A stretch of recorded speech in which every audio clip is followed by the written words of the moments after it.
করা হবে, আমি মনে করি চক্রান্ত করে, ষড়যন্ত্র করে তাদের নিরাপত্তা নিশ্চিতের নামে বাইরের একটা অংশ তাদেরকে মেন্টালি, সাইকোলজিক্যালি তাদের উপরে আধিপত্য বিস্তার করা, বাংলাদেশ থেকে তাদেরকে বিচ্ছিন্ন করার ষড়যন্ত্র করছে। আমাদের পার্বত্য চট্টগ্রামের সমস্যাটি আসলে ভৌগোলিক সমস্যা, এটা রাজনৈতিকভাবে এটা সমাধানের রাস্তা বের করতে হবে। কারণ ভৌগোলিক সমস্যার দিক বিশ্লেষণ করলে আমাদের এই অংশটুকু তো কোনো বিচ্ছিন্ন দিক না, এটি হচ্ছে ৫৬,০০০ বর্গমাইলের একটি অংশ। সুতরাং এই অংশ হিসাবে এটিকে সামগ্রিক বিবেচনা নিতে হবে। সামগ্রিক বিবেচনা নেওয়ার জন্য এখানে রাঙামাটি, এখানে খাগড়াছড়ি, এখানে বান্দরবান, ৩টি জেলাকে সমন্বয় করে যে অংশটুকু আছে, এই অংশটুকুতে যারা বসবাস করে তারা তো আমাদের দেশেরই মানুষ, তারা তো আমাদের দেশেরই নাগরিক। সুতরাং তারা আলাদা করে যখন কোনো বিষয় উত্থাপন করেন তখন তো তারা বরং বাংলাদেশের থেকে নিজেদেরকে বিচ্ছিন্ন হিসেবে অংশগ্রহণ করেন। এই ষড়যন্ত্রটা মূলত আমাদের বাইরের কিছু রাষ্ট্র তাদেরকে কাজে লাগিয়ে তাদেরকে কখনো কখনো বিভ্রান্ত করে এই কাজে তাদেরকে ব্যবহার করে, এবং তারা কখনো বুঝে হোক না বুঝে হোক এই কাজে তারা অংশগ্রহণ করে। আমি বাংলাদেশ জামাত ইসলামীর পক্ষ থেকে আজকে এই বাংলাদেশি প্রফেশনালস আয়োজনকে ধন্যবাদ জানাই প্রথমে, এবং শুরুতেই এ কথা বলতে চাই যে শেখ মুজিবুর রহমান প্রথম একটা ভুল করেছিলেন, যে পাহাড়িদেরকে বাঙালি বানানোর একটা জোর প্রচেষ্টার অংশ করেছিলেন। তার মেয়ে আরেকটা ভুল করেছেন, যে শান্তি প্রতিষ্ঠার নামে মূলত সেখানে বাঙালি এবং পাহাড়িদের উপেক্ষা করে একটা গোষ্ঠীকে, চাকমার একটা অংশকে সন্তুল আরমার নেতৃত্বে তাকে দিয়ে একটা শান্তি চুক্তির নামে মূলত পাহাড়ে একটা অশান্তি তারা তৈরি করেছে। এই অশান্তির দাবানলি এখন চলছে।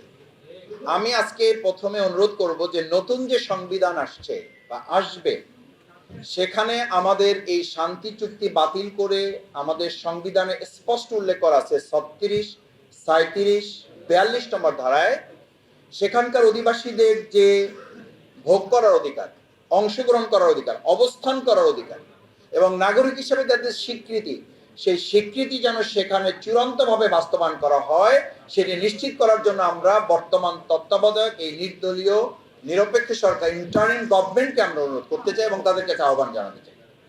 দ্বিতীয় কথা হচ্ছে, যেহেতু প্রধান অতিথি কথা বলবেন, আমি শেষ দুটো পয়েন্ট বলে আমার সংক্ষিপ্ত কথা শেষ করতে চাই। সম্মানিত সুধী মণ্ডলী, সাংবাদিক বন্ধুগণ, দেখেন আজকে আমাদের এখানে সেনাবাহিনীকে এখান থেকে তুলে নেওয়ার জন্য কথা বলা, আসলে কি সেনাবাহিনীকে এখান থেকে যারা তুলে নিতে বলেন, আমরা কি বলবো যে বগুড়া থেকে ওনাদের অসুবিধা হয়, বগুড়া থেকে সেনাবাহিনী ক্যাম্প প্রত্যাহার করেন? ওনাদের সুবিধার জন্য কি আমরা বলবো যে আমাদের লালমনিরহাট থেকে সেনাবাহিনী প্রত্যাহার করেন? এর অর্থ হলো আমাদের প্রতিবেশী একখান রাষ্ট্র আছে, তাদের মাথা ব্যথা হলো আমাদের এই জায়গাটাকে অশান্তি রাখতে পারলে, এখানে কিছুটা ঝামেলা করে রাখতে পারলে, বাংলাদেশের কিছু ঝামেলা হোক, এই ঝামেলাটা করার জন্য প্রতিবেশী রাষ্ট্রের মূল মনোযোগ হলো বাংলাদেশে অশান্তি তৈরি করার জন্য। সেখান থেকে সেনাবাহিনী প্রত্যাহার করে তারা তাদের মাতব্বরি প্রতিষ্ঠা করার জন্য এই ষড়যন্ত্র তারা করেছে, এটা কখনোই আমরা বাস্তবায়ন হতে দেব না। সেনাবাহিনী থাকলে অসুবিধা কি? আমি তো ছাত্র জীবন থেকে, আমি ইসলামী ছাত্র শিবির করি ১৯৮৮ সাল থেকে, সাংগঠনিক কারণে, রাজনৈতিক কারণে বহুবার ওখানে যাওয়ার সুযোগ হয়েছে, ভাইদের সাথে মেশার সুযোগ হয়েছে, কথা বলার সুযোগ হয়েছে। তারা বলেছে যে ভাই আমরা তো এখানে এমন ভাবে নির্যাতিত যে আপনাদের দেশে আর চাঁদা কি ওঠে, এখানে আমাদের কয়েক জায়গায় চাঁদা দিতে হয়। আমি বললাম কেন ভাই?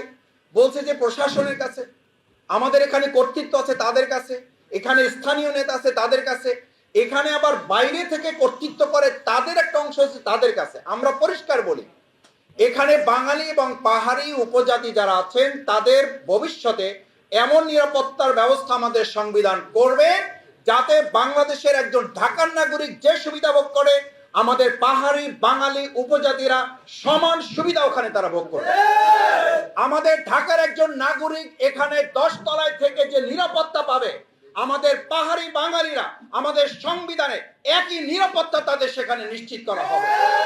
আমি সবশেষ অনুরোধ করি, বিচ্ছিন্ন যখনই কেউ হবেন, আমি যখনই বলবো আমি অমুক দলের হিসাবে কথা বলি, তখন আমার কথাটা সেটা দলের। যখন আমি বলি আমি বাংলাদেশি একজন নাগরিক হিসাবে কথা বলি, তখন আমি তো এদেশের 18 কোটি মানুষের এবং 56,000 বর্গ মাইলের কথা বলি।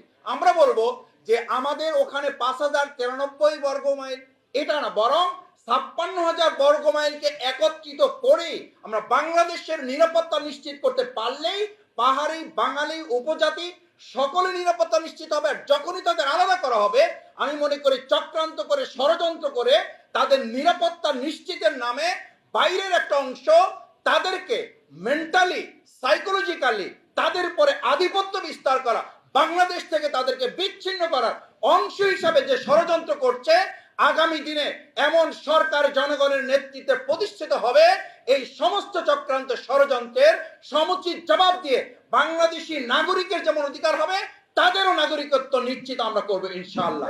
সেই প্রত্যাশা ব্যক্ত করে সেই লক্ষ্যে আজকের আয়োজনে যে সমস্ত সংগঠনের নেতৃবৃন্দ এখানে আসছেন, আমরা আপনাদেরকে নিশ্চিত করছি ইসলাম হচ্ছে সেই ধর্ম, যেই ধর্ম প্রত্যেক ব্যক্তি, গোষ্ঠী, দল, আউস, খাজরাজ, কুরাইশ প্রত্যেকের সমান অধিকার নিশ্চিত করার জন্য কাজ করেছে। আসুন আমরা আমাদের প্রিয় মাতৃভূমি বাংলাদেশের প্রত্যেকটি ইঞ্চি মাটির এক একজন নাগরিকের তার তার জায়গার সমান মর্যাদা দিয়ে এই বাংলাদেশকে আমরা গড়ে তুলব, সেই প্রত্যাশা ব্যক্ত করে আবারও সবাইকে ধন্যবাদ, কৃতজ্ঞতা জানিয়ে বাংলাদেশি প্রফেশনাল মেহেদী হাসান পলাশ ভাই এই বিষয়ে অনেক গুরুত্বপূর্ণ কাজ করছেন, তাকেও বিশেষভাবে কৃতজ্ঞতা এবং ধন্যবাদ জানিয়ে আমার কথা শেষ করছি। আল্লাহ হাফেজ।